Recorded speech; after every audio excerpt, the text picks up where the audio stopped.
ይህንን ቪዲዮ የሚያይ ሁሉ በርባን እኔ ነኝ ሊል ይገባል። በርባን አገር ያስመረረ ወንጀለኛ ነው። በሮማውያን አይን ሲታይ ደግሞ አመጽ የሚያስነሳ አክራሪ እስራኤላዊ ነው። ይህ በርባን የተባለው ወንበዴ ይፈታልን ብለው አይሁድ በዕለተ ዓርብ ጮኸው ነበረ። ኢየሱስ ይሰቀል በርባን ይፈታ ብለው ደጋግሞ በጮኸት ጩኸት ምክንያት በርባን ነፃ ወጥቷል። በርባንን አግኝተን ብንጠይቀው ዓርብ ዕለት ከእስር ቤት ያስፈታ ማን ነው ቢባል የሚመልሰው ህዝቡ ብሎ ነው። እውነትም በርባን ይፈታ ብለው የጮሁት ህዝቡ ናቸው። በህዝቡ ጩኸት ምክንያት ነፃ ወጣሁኝ፣ ከህዝብ ፍቅር የተነሳ ነው የወጣሁት፣ እኔ እኮ ህዝብ ይወደኛል ሊል ይችላል በርባን። ግን እውነት ለመናገር በርባንን ያስፈቱት ህዝቡ ሳይሆኑ ክርስቶስ ነበረ። ምክንያቱም በርባን ይፈታ ብለው የጮሁት ሰዎች ለበርባን ባላቸው ፍቅር አይደለም፣ ለክርስቶስ ባላቸው ጥላቻ ነው።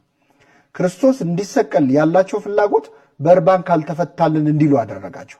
ስለዚህ በርባንን ያስፈታው የዓርብ ዕለቱ መከረኛ ክርስቶስ ነበረ። ለክርስቶስ ያላቸው ጥላቻ በርባንን ነፃ አወጣው።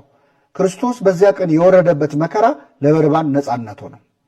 ስለ በርባን እያወራሁ አይደለም። በርባን ማለት እያንዳንዳችን ነን። ክርስቶስ ታስሮ ያስፈታው ሁላችንንም ነው። ይህንን ቪዲዮ የሚያይ ሁሉ በርባን እኔ ነኝ ሊል ይገባል። ምክንያቱም በርባንን ነፃ ያወጣው የክርስቶስ መታሰር ነው። በርባንን ከግርፋት ያዳነው የክርስቶስ መገረፍ ነው።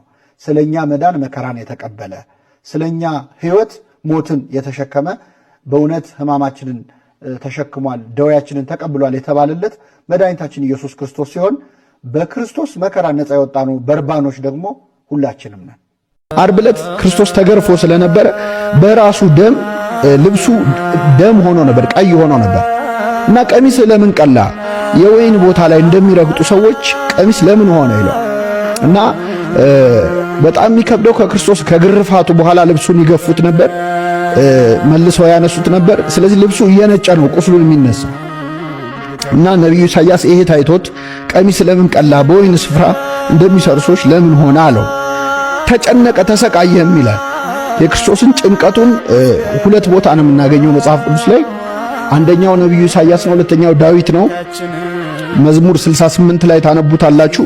እያንዳንዱን ስሜቱን ጽፈውታል ነቢያቱ ታይቷቸው ማለት ነው። ተጨነቀ ተሰቃየም፣ አፉንም አልከፈተም፣ ለመታረድ እንደሚነዳ ጠቦት በሸላቾቹም ፊት ዝም እንደሚል በግ እንዲሁ አፉን አልከፈተም ይላል። ሰፊ ቃል ነው። ክርስቶስን ለመታረድ የሚነዳ ጠቦት ይልና በሸላቾቹ ፊት ዝም እንደሚል በግ ብሎ ክርስቶስን ገልጾታል። ክርስቶስን እዚህ ላይ ሁለት ነገሮች ነው ያለው። አንደኛ ለመታረድ የሚነዳ አለው፣ ሁለተኛ በሸላቾቹ ፊት ዝም የሚል። ስለዚህ ክርስቶስን የሚታረድም የሚሸለትም አድርጎታል። ቃል በቃል ካየነው በግ ጸጉራም በጎች ለልብስ መሰራት የሚችልበት ጸጉር ያላቸው በጎች ይሸለታሉ። ሸላቾች በሱ ነው ልብስ የሚሰሩት። ስለዚህ እነሱ አይነኩም፣ ግን ጸጉራቸው ከላያቸው ላይ ይነሳ። ቃል በቃል ካየነው ክርስቶስን እንደ ሸላቾች ገፈውታል፣ ልብሱን ገፈውታል፣ በአደባባይ እርቃኑን አቁመውታል ለማዋረድ ብለው። ከዛ ውጭ ግን ሸላቾችና የሚለውና መታረድ የሚለው አባቶቻችን የክርስቶስን ስጋውንም መለኮቱንም የሚመለከት ቃል ነው ይላሉ። ክርስቶስ በዕለተ ዓርብ ታርዷል ወይስ ተሸልቷል ብትባሉ ምንድነው የምትመልሱት? በመስቀል ላይ ታርዷል፣ ደሙ ፈሷል። ግን ደግሞ ተሸልቷልም የሚያሳይ ነገር አለ። ለምን? በስጋው ቢሞትም በመለኮቱ ግን ሕያው ነው እና በሸላቾቹ ፊት የሚለው አለመነካቱን የሚያሳይ ንግግር ነው። ይህ በመለኮቱ ሞት አለመሞቱን ነው የሚያሳየው። በስጋው ግን ሞቷል። በስጋ ሞተ፣ በመንፈስ ግን ሕያው ሆነ ብሎ ቅዱስ ጴጥሮስ የተናገረው ስግደታችንም ላይ ኦ ዘጢመ ሞተ በስጋ ሞትን የቀመስከው ሆይ እያልን የምንሰግደው በስጋ ሞቷል፣ በመለኮቱ ግን ሕያው ነው። ስለዚህ በሸላቾቹ የሚለው ንግግር የሚያሳየው መሸለትን እንጂ አለመታረድን ነው። ይህ በስጋው በመለኮቱ አለመሞቱን ነው። ታረደ የሚለው ቃል ግን በስጋው መሞቱን የሚያሳይ ቃል ነውና በሸላቾቹ ፊት ዝም እንደሚል በግ እንዲሁ አፉን አልከፈተም። እንግዲህ በግ ሸላቾች ሲሸልቱት አይ አሁን ብርድ ነው ከላይ ላይ አታንሱብኝ ብሎ አይከራከርም። ቀንዱን ይዘው ወደሚታረድበት ቦታ ሲወስዱት አያስቸግርም። በጉ በዝምታ አጎንብሶ በትሕትና ይታረዳል። አምላካችን ኢየሱስ ክርስቶስ በዕለተ ዓርብ በቀንዱ ሸላቾቹ ላይ ወይም አራጆቹ ላይ ያልተቃወመ በግ ነበረ። ዝም ብሎ ነው ወደሚታረድበት ቦታ የሄደው። እንግዲህ ከክርስቶስ ብዙ ስሞች አንዱ የእግዚአብሔር በግ ነው። የፋሲካው በግ በብሉይ ኪዳን እስራኤላውያን ነፃ የወጡበት የፋሲካው በግ የክርስቶስ ምሳሌ ነው። ይህ ራሱን ችሎ ሌላ ትምህርት ነው። መጥምቁ ዮሐንስም ገና ሲያየው የዓለምን ኃጢአት የሚያስወግድ የእግዚአብሔር በግ ብሎታል። ክርስቶስ የተወለደውም በበረት ውስጥ ነው። ቅዱስ ጎርጎርዮስ ዘኑሲስ በበረት መወለዱ በግ መሆኑን ስለሚያሳይ ነው ይላል። ለመሰዋት የመጣ መሆኑን ስለሚያሳይ ነው። ስለዚህ የእግዚአብሔር በግ መሆኑን ከሚያሳዩ ቃላት አንዱ ነው ኢሳይያስ የተጠቀመው። እንደ በግ ለመታረድ ተነዳ፣ በሸላቾቹ ፊት ዝም እንደሚል በግ እንዲሁ አፉን አልከፈተም። ዓርብ ዕለት ክርስቶስ ዝም ብሎ ነበር። ራሱን አልተከላከለም። መልስ ለመስጠት አልሞከረም። ከጥቂት ቦታዎች የግድ መመለስ ካለበት ቦታዎች ውጪ በጲላጦስም ፊት ምንም መልስ አልሰጠም። ሄሮድስ ፊት ደግሞ ሲሄድ አንድም ቃል አልተናገረም። እንደውም ሄሮድስ ረጅም ሰዓት ተአምር እንዲያሳየው ሲለማመጠው ሲለምነው ነበር። መጥምቁ ዮሐንስን በግፍ የገደለው ሄሮድስ ከክርስቶስ አንዳች ተአምር ለማየት ጓጉቶ ነበረ። ግን የእግዚአብሔር ድምፅ የተባለ በምድረ በዳ የሚጮህ ሰው ድምፅ የተባለ መጥምቁ ዮሐንስን በገደለው በሄሮድስ ፊት የእግዚአብሔር ቃል የሆነ ክርስቶስ ሊናገር አልፈለገም። ድምፄን እንድትሰማ አልፈልግም፣ አይተኸኛል ግን አትሰማኝም ብሎ ድምፁን ከሱ ሰወረበት፣ ዝም አለ። እንደውም ጲላጦስ የክርስቶስ ዝምታ በጣም አስጨንቆት ነበር። ሕዝቡ ይሰቀል ይሰቀል ይላሉ። አንተ እሱን ካልሰቀልከው የቄሳር ወዳጅ አይደለህም እያሉ ይጮኻል።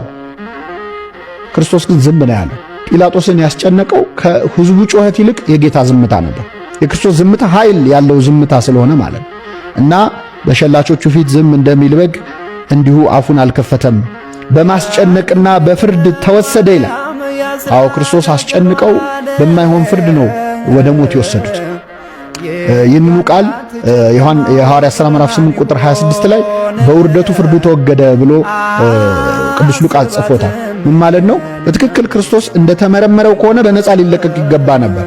ግን በመዋረዱ ምክንያት ፍርዱ ተወገደ። ትክክለኛ ፍርድ አልተፈረደለትም። ተመሰከረበት፣ ተጠየቀ፣ ተመረመረ፣ ግን ፍርዱ ተወገደ።